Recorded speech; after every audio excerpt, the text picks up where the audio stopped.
Good morning, my lovelies. Welcome to another episode of School of Fish on the Agents of Geekdom Network. You can find us here every Tuesday and Thursday morning at 11 a.m. Eastern Standard Time. Or if you're in Central like your Uncle Fishy, that's 10 in the morning, baby. And I am glad to be here. I am excited to see who jumps in and joins with us today. Today, we're not going to be rolling up a character. Today, we're going to be working on actual comic book pages. We're going to be answering any questions that you might have about said comic book pages. And oh, we got Katie in the house. I knew Katie was going to be that first viewer. I knew it. I could sense it. I've got this sixth sense for people across the pond that are watching me on streaming services, and I just knew it was her. I had it. We've been doing a whole lot of rolling up characters, but part of the stream is also talk about actual comic book work, and I finally got to some points in the comic book where I could actually work on some pages to finish up the coloring on Fivestar, get it out to all the amazing backers at FSK, where I wouldn't give too much away. And sometimes that's kind of hard to find that spot. So we've got that now. I got a cool spot to work on, and let's turn on the Fishtastic Wonder screen here. I'm gonna go to split view. We're gonna see how this works out. Maybe y'all get a little bit too much of my ugly face and y'all can't handle it, but we're gonna see. Um, this is the page from my flatter, just set up, ready to go, ready to start working on. I am gonna turn off the flats layer for a second. And I get this question a lot on my TikTok is what does a flatter do? What are flats? How do you work with flats? So I wanted to talk about that a little bit on this show because I have seen it straight up throw a lot of people. And if you're not used to working with the flatter, it can kind of mess with you a little bit sometimes. I love it. It sped me up incredibly. Like I used to my working process originally was I sit down in the morning, I would pencil a page, letter it, ink it, color it, and get at least one or two pages out the door ready to go. Oh, yes, ma'am. Flats make it so much easier, so much faster. And like on my own, I would get 1 to 2 pages out a day pretty consistently, which is, faster than just about anybody else with full color lettered artwork. But once I started using a flatter, I had to change the way I work, and now I pencil and letter the entire book, and I send just volumes of pages to you, and sometimes get a book penciled and lettered in as little as 2 to 3 days sometimes, and throw all these pages at the client. They have time to review them at the end of the night, and then I start burning through the inks, and I'll used to get 7 to 11 pages of inks done a day. Since COVID, I'm not that fast anymore. Now I'm more like getting, 3 pages of inks done a day. And I will send those to my flatter at the end of the night. And because she's in the Philippines, she's just waking up. She goes to work on them. I wake up in the morning to freshly flatted pages. And then what I do with those flatted pages that they send me is I come in here and I lay them behind the line art. Now, your Uncle Fishy is kind of methodical with his OCD, so I resave my file over and over again. Like each one is numbered according to Kablam's preferred way of numbering because most of my clients go to Kablam, so it's just easier to pick up these things and do it their way. So it's just done that way from the beginning, and I don't have to rename a bunch of files. So everything is in a file for like this client, Tony Clapper, this book, Fivestar issue 2, and then it's numbered pages 001, 002, 003. And then when I move on from pencils, I resave it as inks and I ink it. Then when I move on to colors, I resave it as colors and I'll flatten all those ink layers down. But if I ever need to go back and grab that building in the background or something for another scene somewhere else, I can still go back to that inks file and it's still in a separate layer and have masked out where Titan shows through in it right here. Like I've got that whole building drawn behind her because I'm OCD. And if I need that window, I've got it. I can pull it up for, the next scene just like this or whatever. But then when it comes to the colors, I'll flatten all that. So I'm working with a smaller file, and I flatten them all down to one layer. Now you can see here, um, in this, there's like white in here, and there's, like, if you really zoom in, you can see there's white in her dreadlocks and stuff, because those are custom brushes that I made that are white and black. And if I want to, I could set it so that that white was one color and the black was another color, but I tend to do black and white for inking. And so once I have flattened that like this, there's still those areas where it doesn't show through, because I want those brushes to be able to cover, like with her dreadlocks. I want the dreadlocks on top to cover the dreadlocks in back, not see through. So I make it black and white so it covers it. But now what I do is I go to edit, convert brightness to opacity on that inks layer, and kabam, baby. Now you can see through it. Now it's all just black inks. And like this was whited out so it would cover the bricks. And um, bam, you've got clean inks over clean flat colors. Now, the flatter's job is to go through and pick a color, and everywhere that Titan's hair is on this page will be the same color or brown. Now, I sent her pretty good references, so she gets the colors pretty close, sometimes spot on, but usually very, very close. Sometimes she picks very weird things.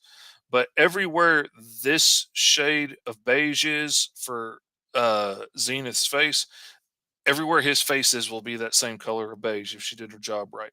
Everywhere that this color of red is will be Five Star suit. Everywhere this color of red is will be Zenith suit. Even if I want them to be the same color red in the end, this makes it easy for me to select it. And I have turned that layer of flats into a reference layer. I clicked the little lighthouse icon on the side of it, turned it into a reference layer, and I lock that layer, which is important because your dummy Uncle Fish will accidentally end up on that layer painting sometimes, and I will mess it up, and then it's not a good reference layer anymore, because the reds in Zenith aren't all that one solid red, because my dumb self went in and painted shadows and highlights on it. You don't want to do that. You don't want to pull a fishy. So you lock the layer so you don't forget, you don't accidentally do it. Make it a layer above that, and that's where I'm going to be painting all my colors in. So I'm going to click on that layer above it. And part of the reason that I set up my custom tools up here, like I've got select color gamut up here, because I use select color gamut all the freaking time. And so I click on that. I have it set to reference layer. It could be set to the layer I'm on. It could be set to all layers, whatever. I want it set to my reference layer because that my flats are set as my reference. I click on that red of his costume. It's set to just one for the error margin of color. So it's only going to pick up things that are this specific color. And I have Five Star's colors saved in my custom palette. So all I got to do is now deselect that. I'll go in and select the white of his costume and his cuffs.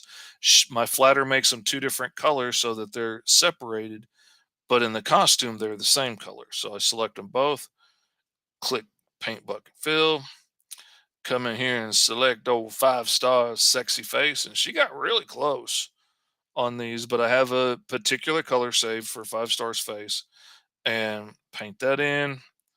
Come in, select his hair, which again is super close, but I've already, got one picked. And I start picking and painting and throwing in all those colors. Now I've got another page pulled up here that I finished working on yesterday, and it's got a lot of the same colors in it. And you can see once I get done with it, it's going to look very different than the flat colors that we're working with right now. But right now, what I want to do is make sure that I'm getting all these other guys colors that I don't have saved in my custom palette, because I don't do them all the time. Like I do Five Star, Steel Wolf, or, things like that.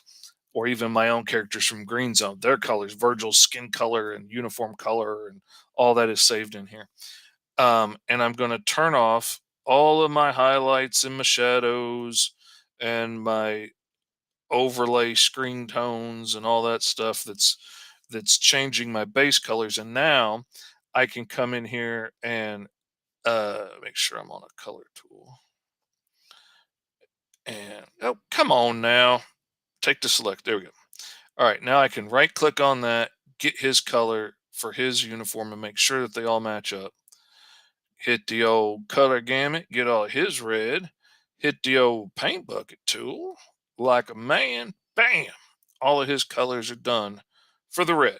Now I'm gonna come in and select his black, gray, blue, whatever it's really supposed to be colors here, and come select the color blue that I picked already and have used on all the other pages, and then bam, paint all those in.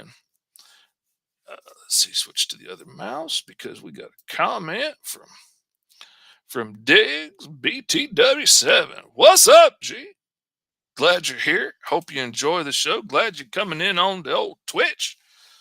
Watch Uncle Fishy working. Now I'm gonna hit select color gamut on his shoulder pads, and I'm gonna come over and pick this gray that I've already picked for that metallic effect that I want to put on those. Click paint, and then I'm gonna select color gamut, bam, get his face, and go back. And there's a little bit quicker way to do this, and I'm gonna show you that in just a second too. But for a lot of things, this is the way I'll do it. I'll, just go back and pick off of other pages because most of the clients that I have want the characters to look exactly the same from page to page. They don't want any variation, you know, based on what's, dang it, what's going on in the scene and stuff. I'd like to mix it up a little bit more, but you got to stick with what your clients are comfortable with. And so this is the way we do it. Now, another way we can do it here, I'm going to zoom in on Titan, and I'm going to open up the entire screen here so y'all can see everything that I'm doing.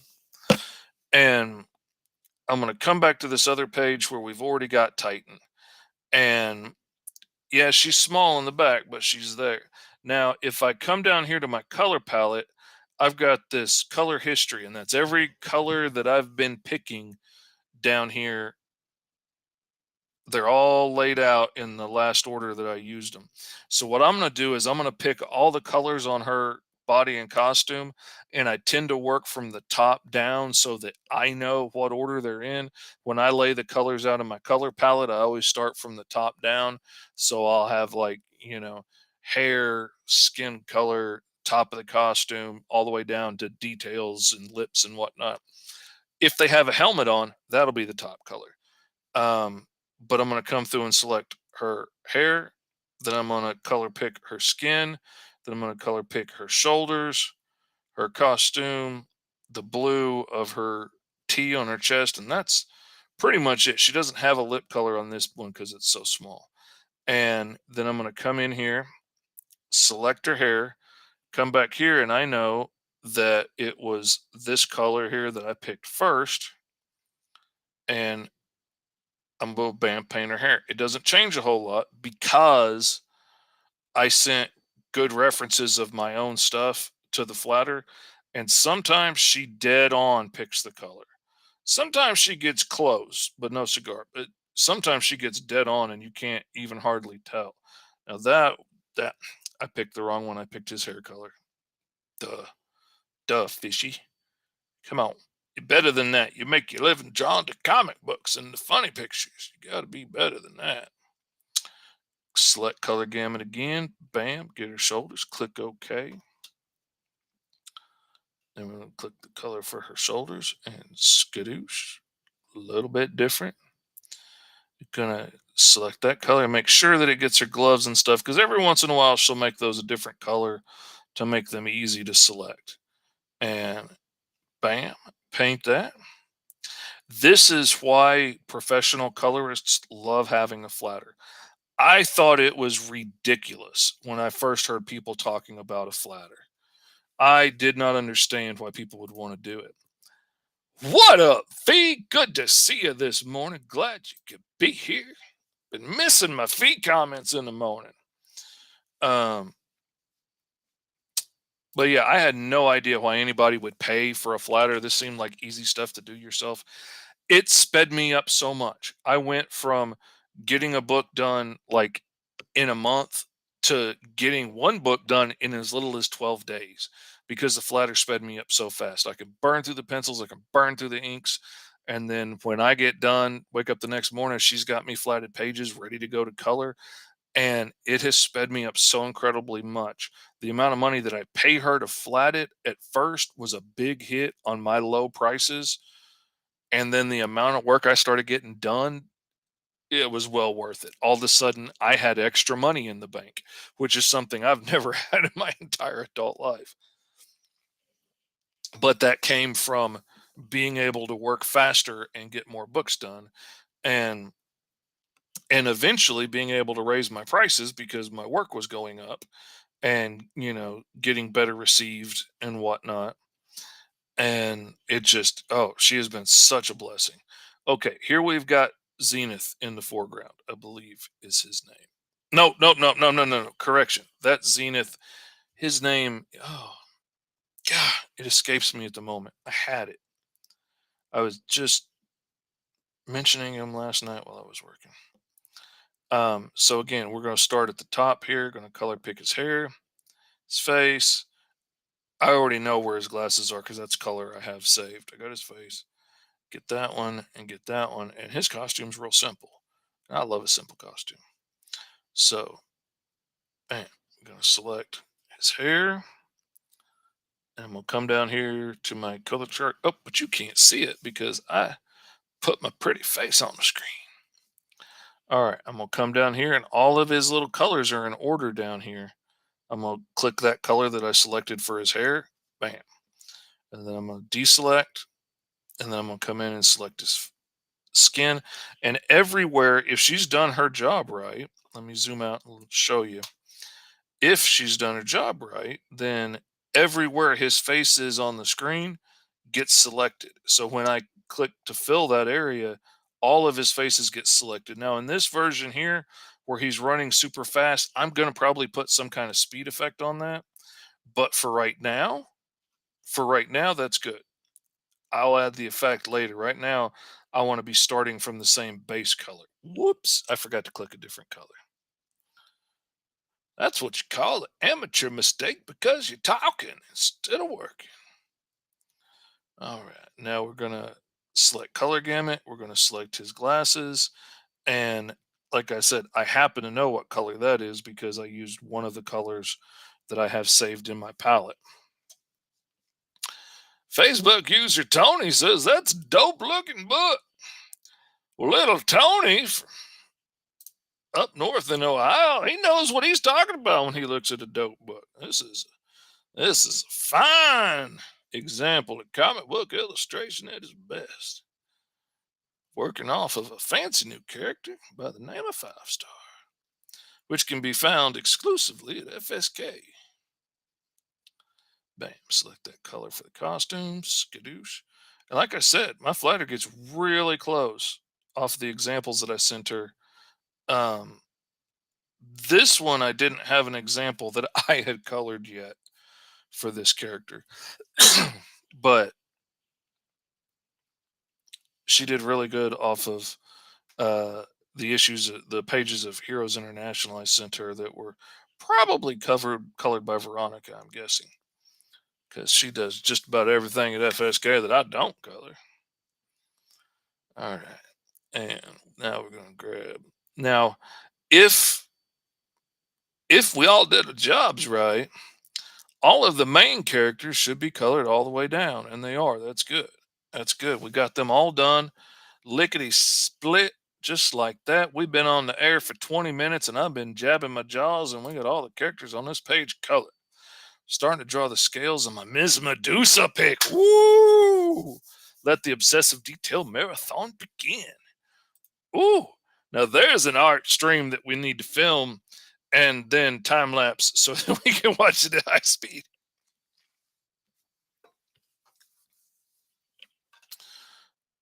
Now I'm gonna select these clouds, and I'm starting with like my darkest brown that I have and painting them in for now.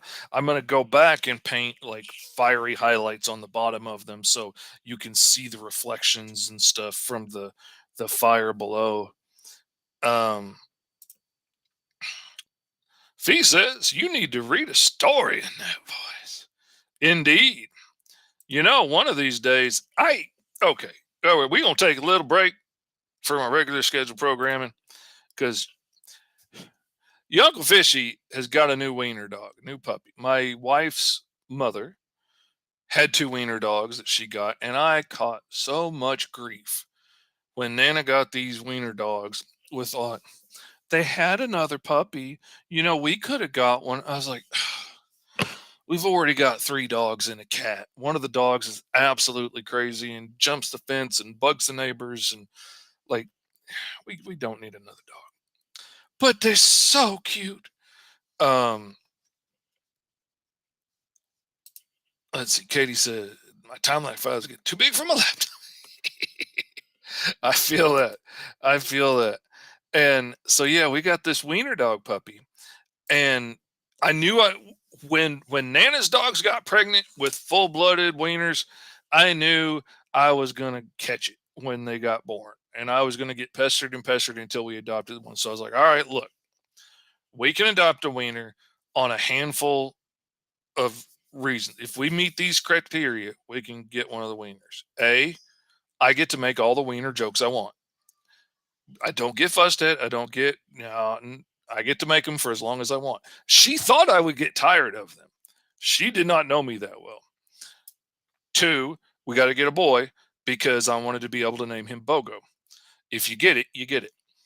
And three, I wanted to be one of the black puppies because it's just funnier to make jokes about my black wiener than it is, otherwise. So, uh, she agreed to these criteria, and I started work. We got the puppy. The jokes started immediately. And I mean, oh my God, I love the wiener jokes so much. I will just be sitting there talking to him and cracking myself up. I mean, this is the least perfect way possible, but can we see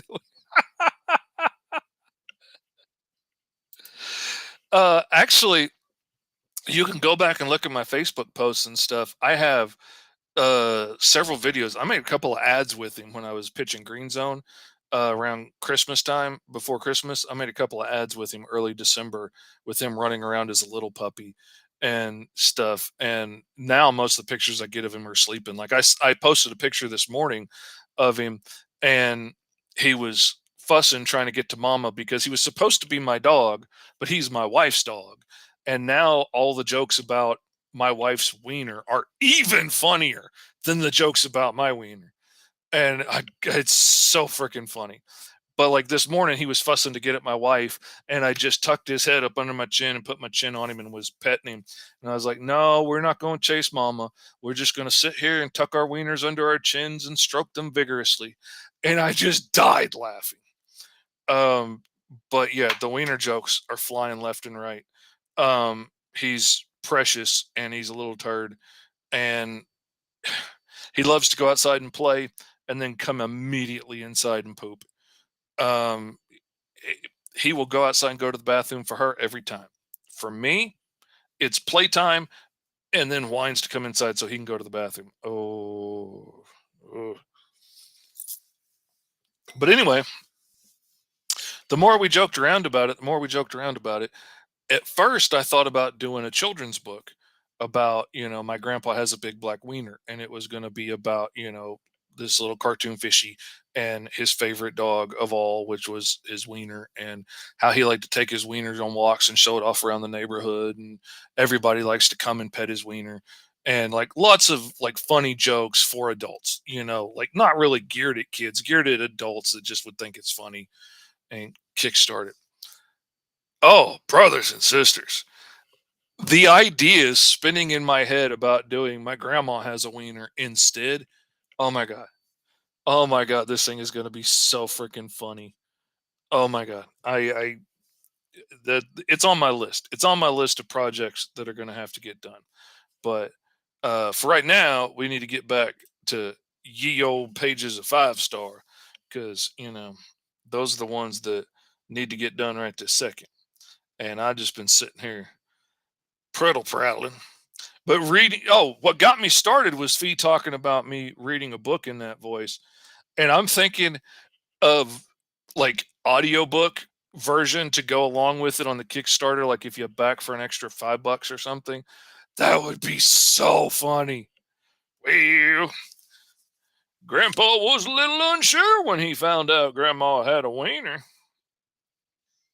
Grandpa didn't much care for wieners. He never even touched one before. He was a little uncomfortable with it, but Grandpa's nothing if not willing to experiment, so he gave it a try.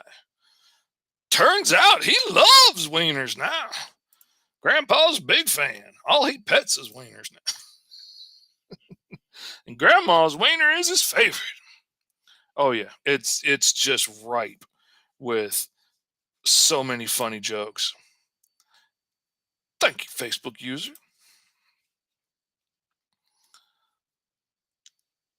Psh. All right. And then right now, I'm just painting in flat colors for these things, and then I'm going to go back and I'm not sure if I paint. I don't remember if I painted that one or not. Oh, I didn't. So I'm going to go ahead and throw in a color for that. And now we're going to pick some rubble colors. I'm going to reset that and I'm going to select this color first because I want to come get the same ground rubble base color that I used over here so that it's the same from one panel to the next. And skadoosh. All right, now that's colored. And these big panels of like concrete wall and stuff follow over from one page to the next. So I want to make sure that I use the same colors, and that's the shadowed side of it, and this will be the highlighted side of it. I really wish I could just turn select color gamut into a tool that I could just walk around and like select and deselect right there and not have to keep going back up and clicking it all the time.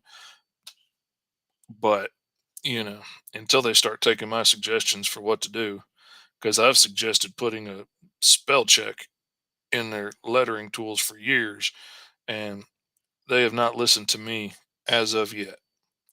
Not sure why they don't listen to some obscure funny book drawer from Arkansas, way over in the Japan. I don't know what they're missing about it. Clearly, I know what they're talking about. For I are so smart. SMRT. All right, and we're going to do a variation of this color for the wood here and see how that looks. That works for now. I'm going to go ahead and leave that yellow because that's a nice reflection for that broken piece of glass there. Come over here and grab that. And now we're going to zoom back and we're going to look and see what else might have got selected with that before. It doesn't look like much else did over here. Ideally, for unique things in the scene, she would only use that color once. But every rare once in a while, like this color will end up being somebody's shoe color on another page. Or on a page I did yesterday, the color of his cuffs just so happened to be the same color she used on the windows on a building in the background. And so when I changed the color of the windows, his cuffs changed. And when I changed his cuffs back, the window changed.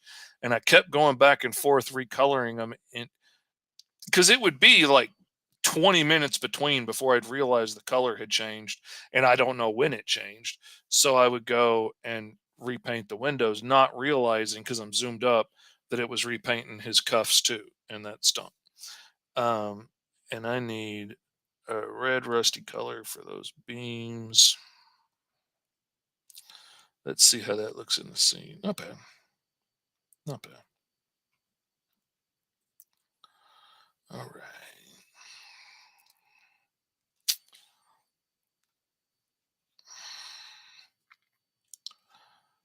And I have already established a couple of colors of dust that I really dig. So I'm going to go back and select those colors so that it stays consistent. And then I'm going to grab this one. Skadoosh. And it's kind of hard, but I'm gonna make it a little bit lighter and see how it is. The first one's so light, it's kind of hard to get any lighter. But maybe a little brighter will do it. Maybe go a little bit yellower, maybe. And sometimes you just gotta play around a little bit until you find out. Like sometimes the whole time I'm drawing a new character, I was like, oh yeah, this is green, that's brown. I've got this figured out. And then I go to color it and I'm like, oh mercy. Oh, that does not look good together. Looked a whole lot better in my head than it does here. And so, sometimes that happens and you got to go back and just fish around until you find it sometimes. Fish. Puns. Gotta love a fish pun. That's the word on the street. Everybody loves a fish pun.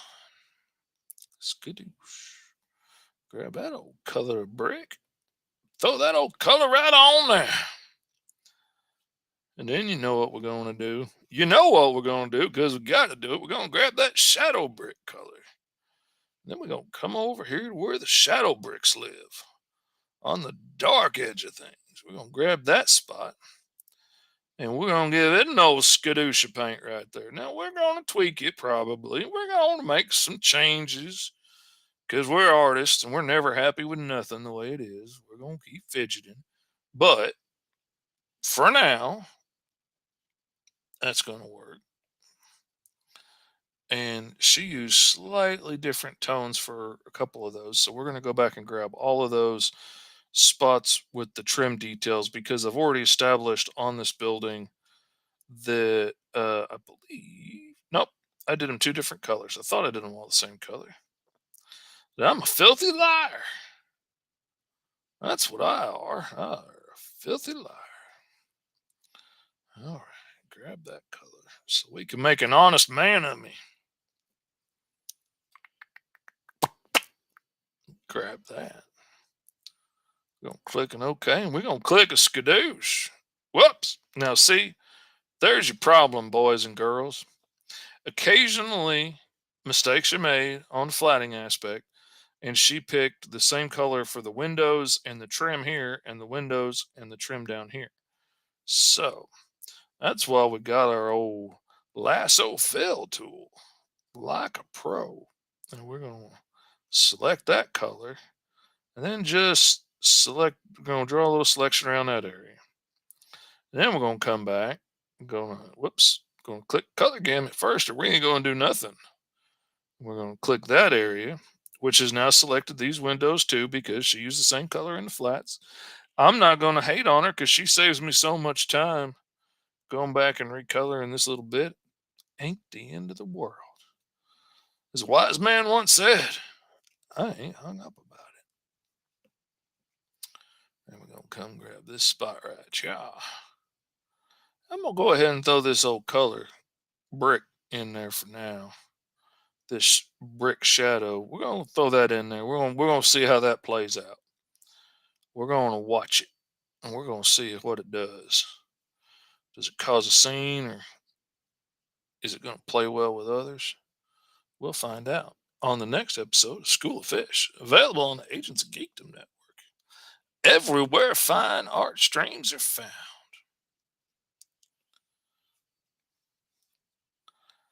There we go. Look at that. Man, we got most of that done. Now we just got some old background, folks, and for some reason, she didn't color in some of that background. Oh, or did she? Okay, wait a minute. Wait a minute. Let's Take a look at this. Let's select that. Okay. She did. Oh, I see what she did. All right. She colored this as the same color as this background smoke back here. And I do have fire right there, but I don't I don't want that scene that dark. So I'm not gonna do that there. But I get why she did it. I see why it is the way it is now. That was a smart choice on her part. I'm just not gonna do it that way. And she's just guessing on a lot of this stuff. Like, I send her some pretty wild things and she does an amazing job with them. And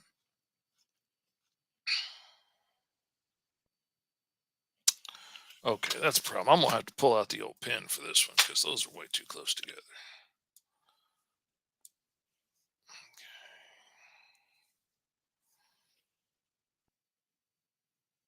Now I have been using these little doodads as sparks flying in the air.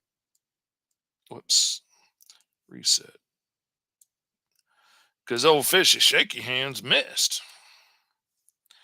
As shaky old men want to do from time to time. Like all these little specks here in the air floating around, I've been using as a shorthand for sparks and whatnot. And so we're going to come back and we're going to paint them orange. Ain't hung up about it. Fee knows. Fee was there when I told the story about not being hung up about it. You can find all the segments of that story on the old TikToks. If you go to Mr. Fish Comics on TikTok, you can go back and follow it on the. I chopped up the first episode of School of Fish. I've been chopping up the next two as well and sharing them on TikTok so people can see what it's about if they ain't been man enough like Fee to come check it out for themselves. If they're not as tough as Katie and Fee, then I don't want to hear about it. Because Katie and Fee and Sarah, they're the real ones. They're the OGs from way back when we first started the stream, nigh on 3 weeks ago. Seems like it was only 3 weeks ago, brothers and sisters. It's crazy. All right, I'm gonna come back up onto full screen for no other reason than it makes it easier to edit my TikToks. And we're all about the ticking and the talking. All about the clock app, because that's where the kiddies are. That's where people see you and want to be you. That's what I hear. That's what the paid ads on TikTok tell me anyway. Paid ads tell me if I just send them a little money, I'm going to get rich on the TikTok. I'll be famous. Yeah. Next thing you know, they'll have me on the Today Show saying, "Who are you and what do you do? I ain't never heard about you." "Oh, you're on the TikToks." "Yeah, I hear that's a thing." I watch the Today Show all the time, and it honestly trips me out. It's pretty. Yeah, it's funnier and funnier as it goes. I love me some Hoda Kotb. I just always dug Hoda Kotb, and not because she's super real, but because she's like pretty awkward. I should put up more art TikToks. You absolutely should. I mean, cat videos are always a hit, but if you want to be the artist on TikTok, you need to put up some art videos. If you want to be the crazy cat lady, then you hit it and get it, sister. I will follow, like, and subscribe. But if you want to, be known for the arts, you got to put the arts out too.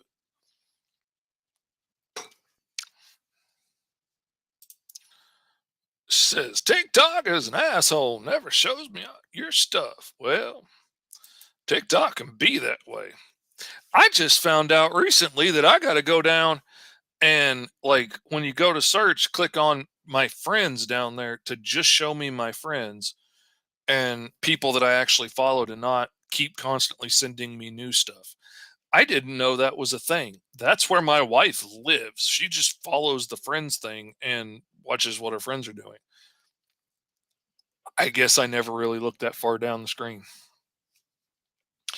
Katie says she keeps forgetting to have a TikTok. I have two time lapses for art on there, but that's it. Oh, Katie, you got to get on the TikTok. That's where all the kitties are. And kitties are known for their amazing buying power with all the money they don't have. My son thinks it's weird, but I always tell people, and he's learned the lesson now.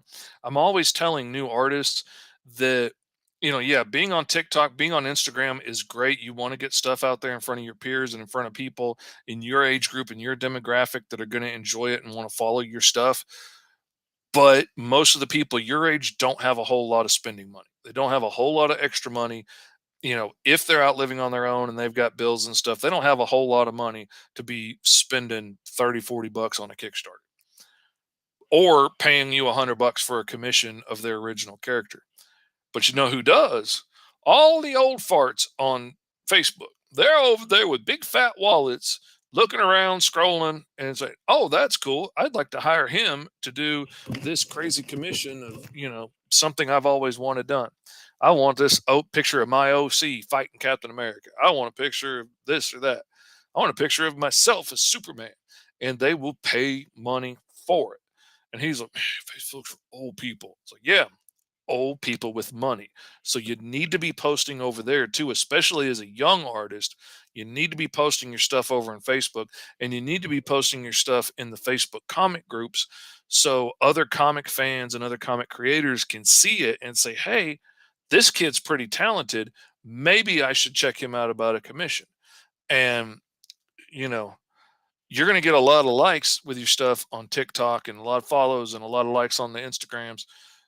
You stand a much better chance of making real money over on Facebook in some of these groups that are just full of a bunch of old farts. Just saying. And he's found it to be true too. The For You page is great, but yeah, there's a reason I follow specific people. Facebook is the same way. Choosing what I get to see instead of letting me choose. Oh, sister. That drives me nuts. I When I first started my Tourette's Life cartoon years ago, just to keep up doing regular artwork and see if my body could handle it as my Tourette's was getting a little bit better and my medication and everything was getting a little better. It was a little steadier. I got a laptop I could draw on that helps smooth out my trimmer. And I was like, I want to see how much of this I can actually do. See if I could get to drawing comics again. And so I set up this, fan page and it got thousands of fans really quickly. And originally, when I would post something, 80% of those people would see it. Sometimes they would go on to share it. And, like one of the cartoons, last time I checked, had been seen by, nearly 1 million people and had thousands and thousands and thousands of shares. And, it was really cool. Went viral around the Tourette's world. And that was really cool. Um, Now, when I post stuff to the same page that has over 4,000 followers on it, I never get more than 200 eyes on it ever. And I'm just tired of it. I've almost stopped even sharing anything there. They're trying to tempt me to come share stuff by saying I can monetize it now. And now they're letting me monetize my own account because some of the TikTok videos and stuff that I've shared and animations I've done for clients have gotten, 5,000 views or whatever. So now they're trying to tempt me. Oh yeah, let's make your stuff public. Let's let you start monetizing this. And I stand a chance to make quarters upon quarters off of these views someday. But they're trying to get me in. We'll see. I don't have the highest hopes with the way they've treated me in the past with my views getting throttled down and stuff and not showing my stuff to people unless I pay for it. And even then, when I pay for it, when I pay them to run an ad off of one of my posts, I still get out to maybe an extra 200 people. 4,000 people said, I want to follow this and I want to see this dude's stuff. And, probably 30 people in the history of my page have unfollowed it. So they don't want to see it. but 4 grand have. And no, we're not going to show it to them. It's very frustrating. Okay, that didn't select. So that means I've already got a selection and I forgot about it. All right. But I am.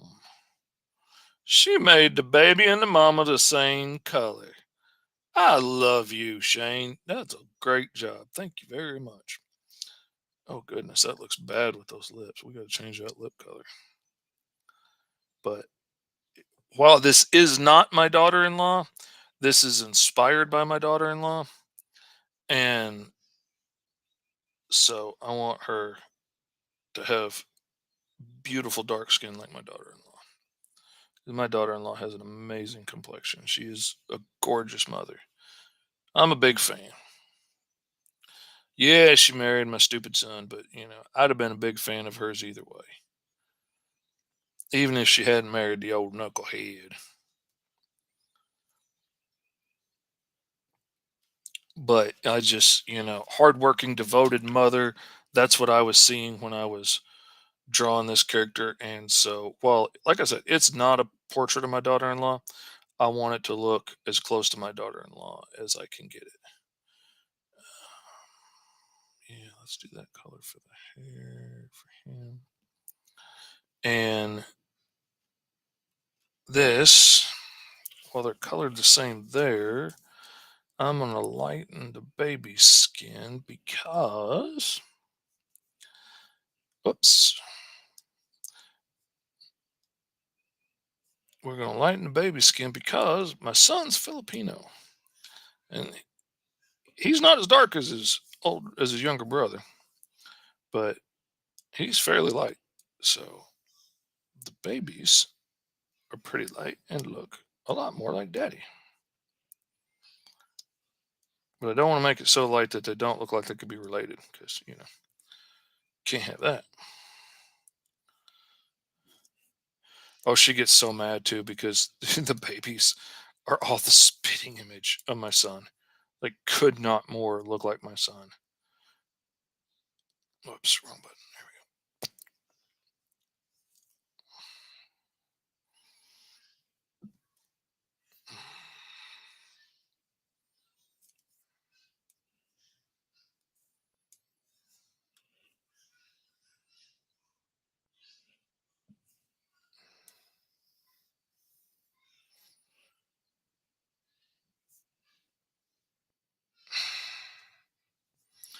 Okay, wait a minute. Oh, sometimes that's confusing. Because down in the little color chart, it's showing me that the color I wanted is selected. But because I had color picked something else, this is selected down here, but the color up here was different. And I was looking down here and it was selected. So it's like, oh, that's the right color. No, it wasn't the right color. Silly fish wasn't paying attention. That's the problem. That's the problem more often than not. All right.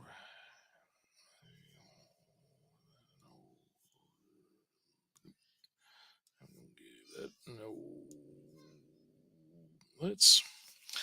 They're that close together. I don't want them to be exactly the same. I want them to both be fairly dark, but I don't want to be exactly the same because then they'll read as being the same character. Let's see how that looks for us over here. Maybe a little darker. There we go. We'll give her the same hair color. There we go. And they look very similar, but not exactly the same. Not exactly matchy matchy.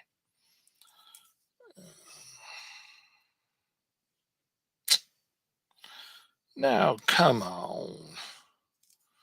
You could have separated out those edges. Silly Shane. Tricks are for kids. What you gonna do? Sometimes your flatter pulls one on you. Now I have my. Let me come over here and show you. Oops, wrong tool. I got a new mouse, by the way. Y'all will be proud of me. I got a wired one just so I didn't have to worry about that. Over here, while I'm coloring on my paint bucket tool, I have it set to reference all layers. So, like, the flat layer is my reference layer. If I just had it set to the reference layer, it would fill in this whole area regardless of what's going on. Because I have it set to referencing all the layers, I can just fill in those sections, and that wasn't quite enough of a color change. There we go. That's a little better. And it will use the line art and the flats. Now, this only works right now because once I move on and I start adding a whole bunch of shadows and highlights and stuff, it's going to be a mess. And it'll have too much to try and weed through, and you only get these little like curved weird selections around the edge of the airbrush where everything on that layer was exactly the same as it is right there through all the layers, and that's a mess. But right now, before all that stuff's put in, oh, this works like gangbusters. Okay, now this is already pretty light, so I'm going to take that color down to a little bit more of a gray, and let's see how that looks. Because I'm thinking concrete beam, but I because like it's in their apartment, I don't think like just a raw steel beam would be hanging out in there. But so I'm thinking like concrete beam, maybe. I don't know. I needed him catching something heavy and looking cool and saving some babies. That's all I know. I just do what I told. Nah, I actually came up with this idea, but kind of like that color though. Let me, let me see. It's a big difference, but I kind of like it. I'm gonna leave it for now. Come back to it in a little bit. All right. Let's see. I don't still have it there. I'm trying to think because these are actual people that I drew from. I'm trying to think where are their references. Um, all right, we're going to go back and open an earlier version of the page.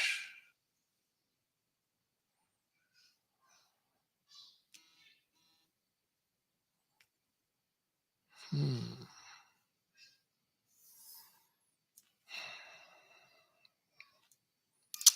No, that's not what we're going to do because I that got changed so much. So, what I am going to do is I'm going to do what y'all can't see, and I'm going to because it's not going to show up for you. Um, I'm going to go back to my original conversation, and if I can find it, and see if I can get back to the original reference pictures and pull them in. So, this is the fun part of the show where you watch me doing research. Isn't that fun?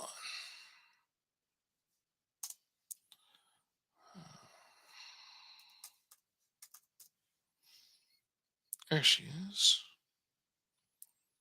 And now we go back and try and find the link.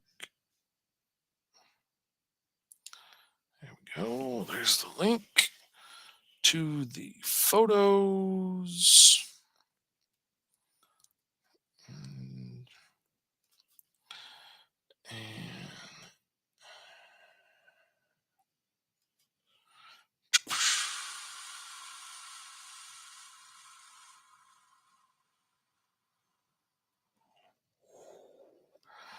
you know what? I probably don't want to do that either. just come to think of it, let me undo that and edit, paste, create new from clipboard.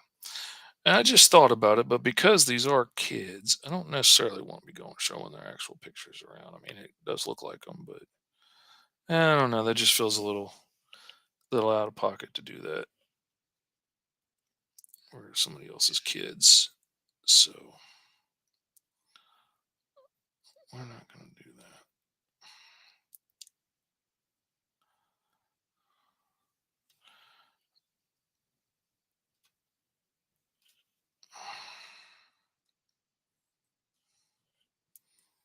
So I'm going to keep it on me for just a minute.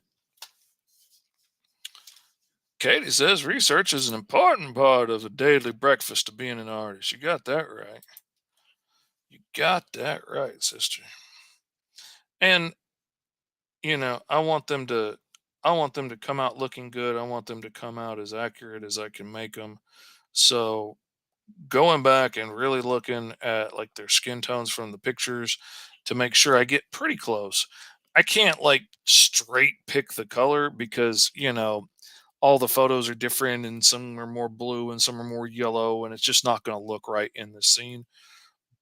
But I can get close and, make sure I'm in the same general zone and general zone.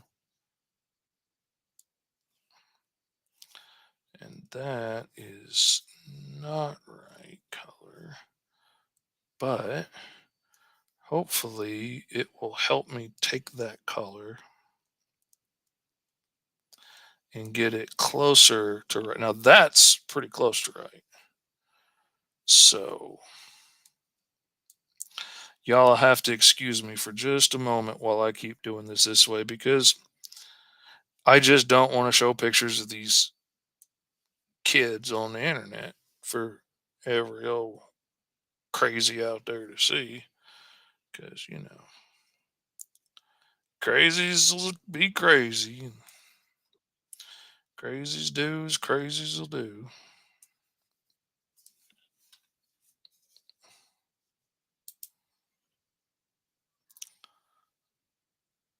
I can tell what picture I was on by looking through my downloads folder in chronological order. There's a big section of crabs, lobsters, and octopuses, and now it's snakes. Absolutely. Absolutely.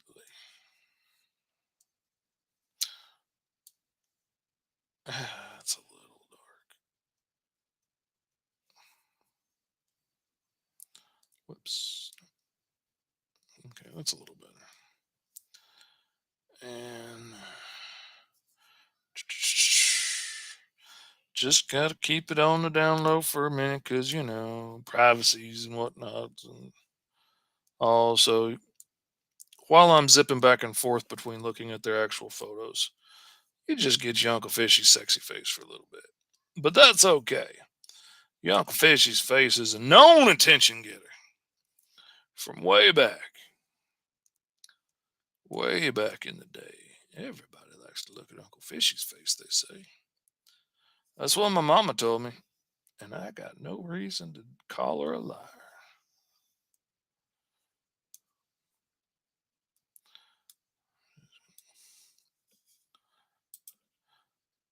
Sarah says my downloads folder got so full it actually made my computer start to lag.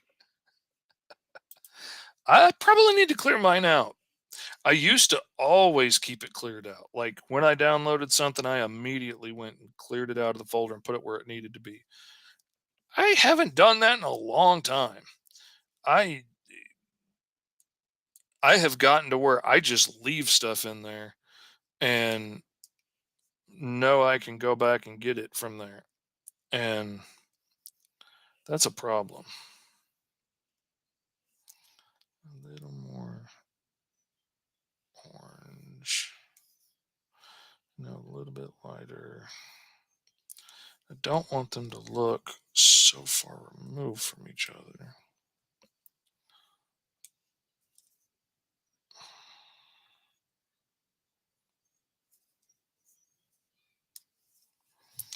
That's not bad.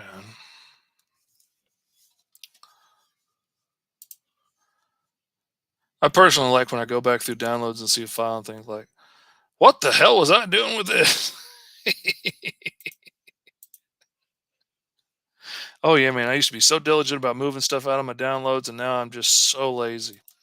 Well, and like especially I've been doing so much video editing lately for like cutting this down into TikToks and making the intros and the outros that I'm constantly going through my computer to all these different folders where I have stuff saved. I have images saved in my sketchbook folder. I have images saved in my comic book folder. I have images saved in my fish, then school of fish, then videos file, and going through to all these different files because I'm kind of OCD about keeping things organized that way. That like when I go download a new sound effect or something that I got to put in, or a new backing track from Hook Sounds, and I have to go put that in, it's just been easier to let it go to downloads, and then when I have to add that in my video, just go, import media, downloads, and it's all right there, the stuff that I just downloaded. Of course, it also has giant comic book files and stuff in there too, but I it's been so easy to leave it there and to be able to find it that, like, later when I go looking for, like, I know I have the Agents of Geekdom logo. I've put it in a whole bunch of places, and it's not in any of the folders that it should be. And then I realize I never moved it. It's still in the download file. Yeah. Katie says those are organizational skills I do not have. I was impressed with myself for having dedicated UHS folder and even has subfolders for different projects. Everything else is in documents or downloads. That would drive me crazy, and my mind thrives on chaos, baby. But I can't handle it. I can't take it. Cannot, would not with a fox, would not in a box. Drives me up the wall. Um, just speaking of which, hold on a second.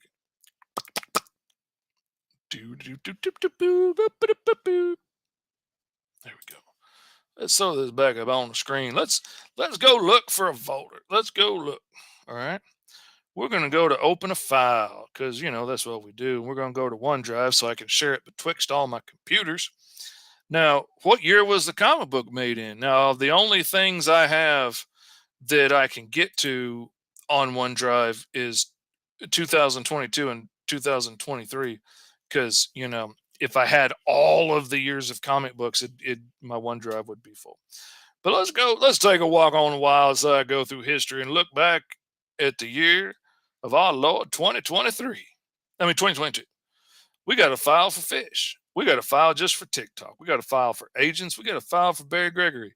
We got a file for Big Tim Styles. We all of my clients are listed under here. And like if you click on UHS, then we've got a story that I'm working on. Then we've got the surgeon. And then you come down here and we got all the files in there for the surgeon. And if you want to go to Big Tim Styles, then we've got the files that I worked on for him. If you go to a client that hires me more often, like Roy, then in this one last year, we only did two different books. We did the Sentinels and we did Sensational Seven, but I have it split up into that. And then I have it split up into Kickstarter rewards for all the people that backed at the higher level and got a commission done, and that really helps me out. You go to old Tony Clapper and you got 5 star twos and threes and ones, and it's all split up by book. Go to old Fish. Old Fish got a whole mess of stuff. I got the source book. I got Green Zone 1, Green Zone 2, Green Zone 3. Click on it, and then all the files is in there where you can get to them, and all the pages are in here. And like I said, I this only has color for some reason. I must have only moved color over here because it was an older book. But like a book that I actually worked on out of OneDrive, you can see I have like page 6, which is the pencils, page 6, which is with the inks, and then page 6 color. I have it all saved. So if I need to go back and grab something out of there later on, I can. And I tend to make it complex so that I can do that. Um, like for instance, I'm gonna open this real quick just to show y'all. Katie says her computer is absolute chaos compared to that. I understand. My mom's computer freaking gave me anxiety every time I looked at it. It was a sea of crap across the desktop screen, drove me nuts. Oh yeah, I don't name my layers. I name groups.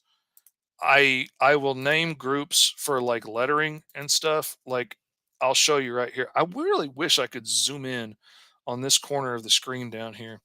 I am going to take my face.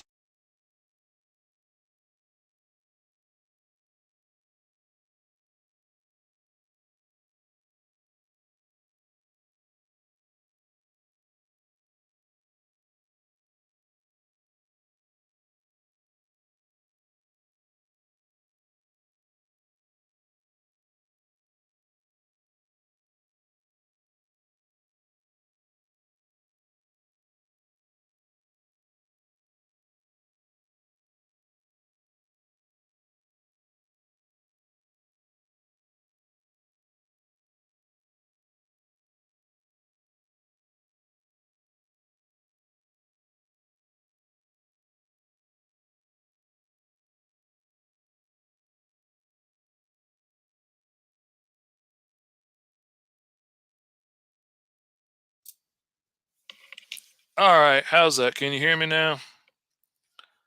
Stupid old fish. You can't take my face off. I wonder if I can move that somewhere else. Because you need to be able to see what I'm doing. There we go. Now I'm not in the way so much. And I guess you can hear me now because I didn't turn myself off like a dummy. Anyway, what I was saying is I uh I did in this one because I had so many layers of pencils, I dropped them into one folder as I was inking it so that I could turn that folder on and off. And I made that folder blue because my pencil lines are blue. And so I can see the color quickly and know what that layer is. All of my ink layers are black. I make them black so that it's easy. I know that's inks. The one thing that I always put in a group of name is my lettering because there's just so many bubbles and stuff as separate layers that it makes my list of layers way too long to have to feed through to try and find what I want. So this way I can just have it in a folder and close the folder and I can turn that folder on and off and, see how much of my work I'm covering up. But what I wanted to show you, something that I do here is, and it's kind of extra OCD. Let's see, make sure yeah, I'm on the right one. All right. Oh, man, that's everything. Dang it. Uh,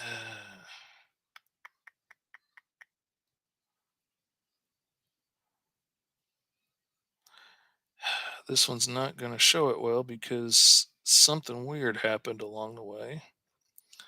And now it's all in one chunk. All right, let's go look at a different file. Don't save. Um, hmm. I don't know why it did that. And that's a little concerning for me because it should have all been in separate layers. Um,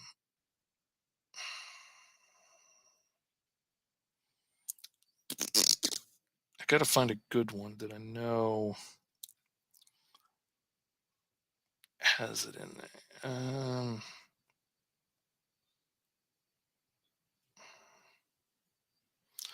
Let's try this one and look at it. Let's turn off that old lettering so y'all don't get too consumed by it. Okay, we can turn that off. Turn that off. Okay, now here's getting into what I'm wanting to show. Okay, if I come in here and click on that layer mask and turn off the mask, I have the whole background drawn out here. And what I really have is just the layers and the door positioning for the other side of the blocks that Virgil lives in, because the blocks are these giant overbuilt ghettos, and they're built with apartments around the outside, and then there's a big open breezeway through the center because there's a lot of people that start fires and stuff for heat because it's a really crappy place to live, cook outside, things like that. And you want the smoke and stuff and heat to be able to get out. And, but it also rains down through the inside and stuff. It's a crappy place to live. But so there's these walkways that go around the outside and then the apartments go out from that. So I laid that out and I can pull that in wherever I need it. And then I have this as one image with the doors spaced out every so often. So I can pull that in and then just draw all kinds of little people in the background and stuff to help fill in the space and stuff. And occasionally I put like a, version of, the Hulk or an alien or, Creature from the Black Lagoon, because I was watching Creature from the Black Lagoon at the time. You might even see, like variant versions of Fantastic Four or something in the background or whatever. I just draw nonsense in the background. But then I draw my main characters and I mask that off. So now I've got that as an image if I ever need it. And I tend to do the same things, like with that angle. I have that in several different places and several different forms. And it comes in real handy. If I'm drawing like a bank or something, I will draw out that whole deal. Um, I'll draw the whole face of the bank. Like recently, I just had to draw the Kremlin for a book that is going to be released fairly soon. If it wasn't about to be released, I would show you the pages from it, but I don't want to spoil anything for the people that backed it. But when my buddy, the writer, said, "Oh yeah, we're going to put him in the Kremlin," I don't think either one of us knew how complex the Kremlin is. It is incredibly ornate inside. I thought it was just like concrete walls and like bunker. Like, oh no, it is ornate and dipped in gold and filigree, and everything is fancy and parquet wood floorings and fancy rugs. And it was such a pain. But what I did was I drew everything out really detailed and flat on a flat layer. And then I could come in and bend and skew that to fit perspective and then go around it and draw in the details I needed to draw to make things three dimensional or move windows and stuff around to make it work. Sometimes I will do it a lot with guns.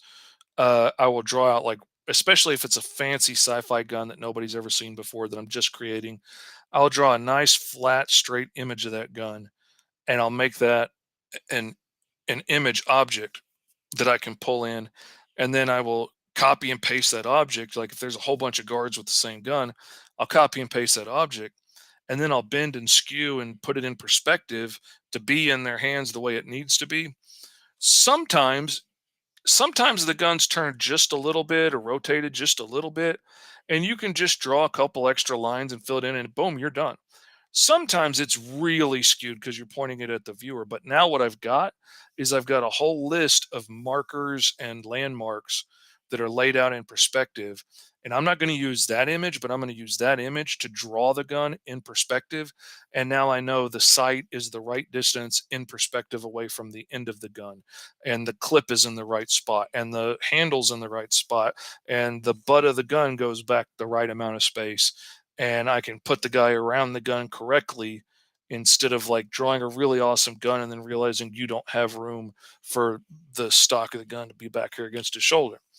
Um, that comes in really handy. And now I do the same thing with buildings a lot if I'm going to be using the same building over and over again. But I always tend to draw out the whole building in the background and then mask it off.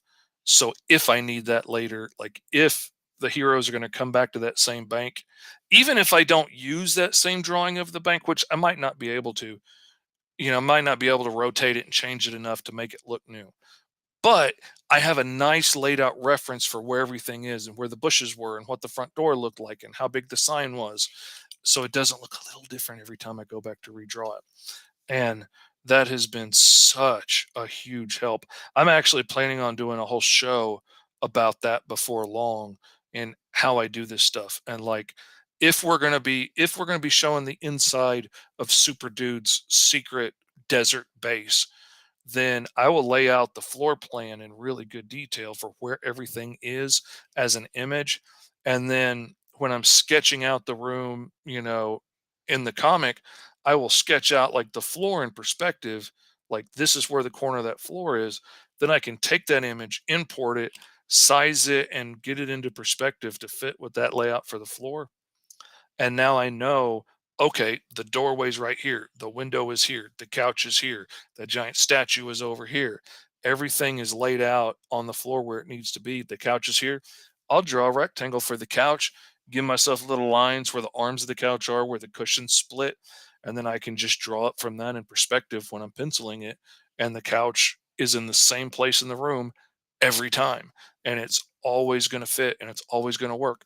The windows are always going to be in the same place. The kitchen cabinets are always going to be in the same place. That has saved me so much time. It's nitpicky to set up in the beginning, and it takes sometimes a couple of hours of extra work. If you're drawing the face of the Kremlin, that took me several hours. It took me like half a day to draw the face of the Kremlin flat with all the details and windows. But I guarantee you, anytime your Uncle Fishy has to draw the Kremlin again, I've got it. And I don't have to spend that kind of time doing it. And I've got it saved in layers because the the face of the building is kind of complicated and you got pillars that stick out and windows that are recessed. So I have them all in different layers so I can take the whole thing, bend it into perspective, make it fit the shot, and then I can grab the layer of windows and back them over, and I can grab this and back it out. And now everything is in perspective, right? And then I just have to draw in some little details. Wham, bam. I've got the Kremlin drawn in 30 minutes as opposed to 8 hours that it took me. It's great stuff. Anyway, we've gotten just over an hour here, and it's really just more of the same on this. You've seen some of how I use the flats. I'm going to try and come back on Tuesday, and I'm probably not going to still be working on Fivestar, but I'm going to see if I can show y'all some more of that. Maybe we'll roll up a character. We're going to see what we're working on at the time. But I definitely want to show you more of how I work on the flats from this point on, because when it comes to doing the highlights and the texturing and the shadows and all those things, the flats save so much time. Just the fact that I don't have to go in and select around all the red parts on his costume every time saves me so much time. Anyway, I love you guys. Thank you for tuning in again to School of Fish, available on Agents of Geekdom Network on the YouTubes and the Facebooks and the Twitches and all over the place. Give us a subscribe and a follow. Hit the little bell, Give us some likes, drop some comments. And when it comes to the character creation, when I use the fancy Tower of Grayskull over there to roll up dice to roll up new characters on the spot, you can still leave comments, and I will add the superpowers that you suggest onto the wheel of superpowers, and we'll see what we come up with. Because I need to take some of the superpowers off of here. I've used multiple M's too many times. It's come up too many times, so I'm gonna take it off. I need something to put in its place. So give me some suggestions. Um, Katie says I've seen comic artists make 3D models of locations and then they draw a lot so they can draw things from different angles and it all stays the same. Oh, absolutely. I I knew. Okay, we gonna talk for just another second here about 3D models. I knew when I started Green Zone that these giant overbuilt police cars that were going to be in Green Zone were basically going to be another character, because like a whole lot of conversations take place inside the cop cars, while the officers are talking to each other. And they're these giant overbuilt cars because they're constantly coming up against, genomes with superpowers. So you got to be ready for anything. And they're almost like Humvees to a point. I knew I was going to be drawing these things so many times, and I didn't want to have to be trying to plot it out from my imagination every time and trying to figure out, okay, if it's at this angle, how long is the car going to be, and where would the doors be, and oh crap, there's a gas cap on this side, not the other side. Like all those little details, I can do it. I can absolutely do it, but that's going to take me hours per page extra to do. So what I did was I drew the car really well from several different angles. I gave I hired a buddy of mine, Carl, to build me a 3D model of it. He, builds 3D models of miniatures and stuff. Um, he built me a really awesome 3D model of it. And now I can just import that car, move it around into the position I want to be where I need it to be. I can copy and paste it and make a whole sea of cop cars coming this direction if I need to. And then, I flatten that layer, I drop the transparency, and then freehand draw over it. So it's still my drawing, it's still drawn in my style, it still looks like it would have looked if I drew the car myself. I designed the car, but it just saves me the time. It saves me the time of having to figure out how long is it, and if this car is that much further away than this car, how long is it going to be? And if that's how long it is, how high is the windshield going to be? I don't have to worry about that stuff. I just bam, bam, bam, bam, bam, knock them out, and then I draw over it. And I tend to really freehand it so that it looks more like I drew it than like using as many straight line. I try to freehand it as much as possible instead of using the straight line tool sometimes because you know, I like to use straight lines on machines so that it looks artificial, but when you mix that with 3D, it kind of looks a little too artificial sometimes. So, um, but yeah, I love a good 3D model. And like, if I was going to use a base, like there's a giant building that's going to be coming up later on in Green Zone, I'm probably going to get a 3D model of it made because it's going to show up in a lot of books. Thanks for another fun show. Thank you, Sarah. And again, thank you, the phenomenal fee, for dropping in. Normally, my guest star on Five Star Fridays on the Agents of Geekdom Network. Also, the host of The Feed with Fee, and she's been doing an amazing job. And I thank you for stopping by and hanging out. Love you guys. I will see you next time. And I am out, y'all.